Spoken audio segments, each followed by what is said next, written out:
Olympus E-M1 Mark II first impressions.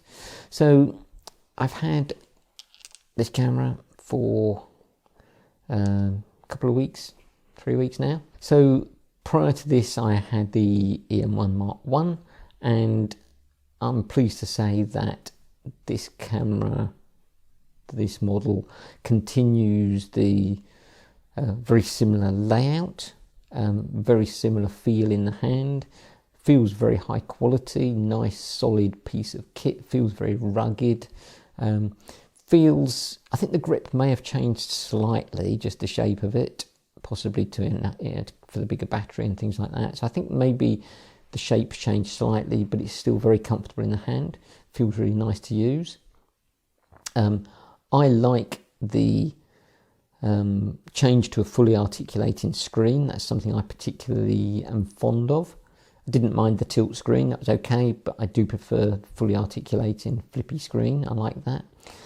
This one's got, I think it's got more touch screen capabilities, which I've not really delved into yet. I've just been, I use touchscreen a little bit on the Mark I just for setting focus point and shutter activation sometimes, but didn't use it a great deal.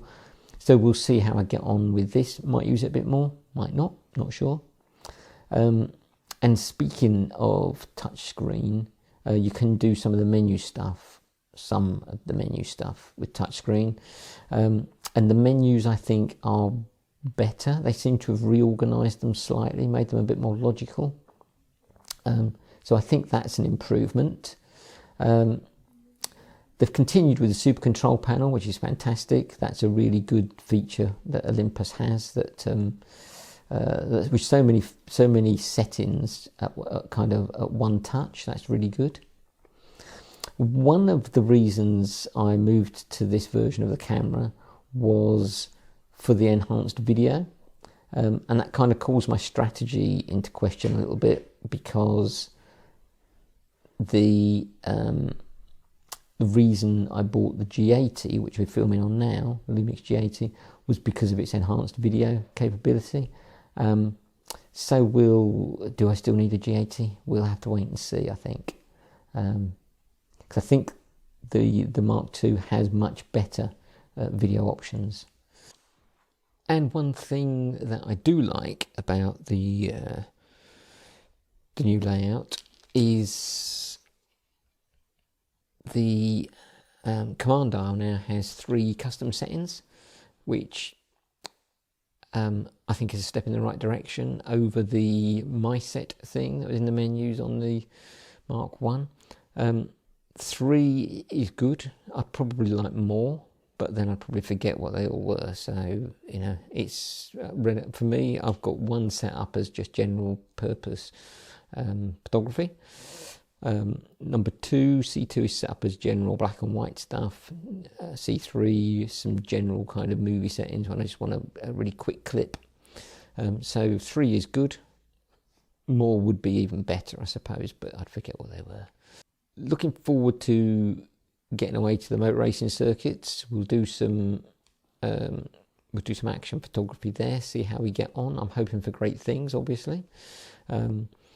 Did some bird in flight photography at the pond at Shortheath Common recently, and with this camera, didn't get the results I was hoping for.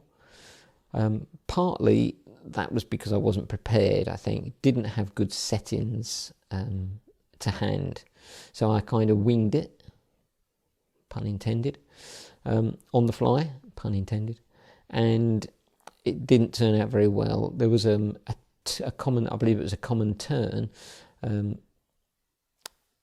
flying, turned up unannounced, flying above the water, diving in to pick up fish. I was trying to keep up with it, wasn't doing a very good job really. I just didn't do very well at it, and the results weren't great. And I think, having since looked at some tutorials online on YouTube, Matthew Gasquet of mirrorlesslessons.com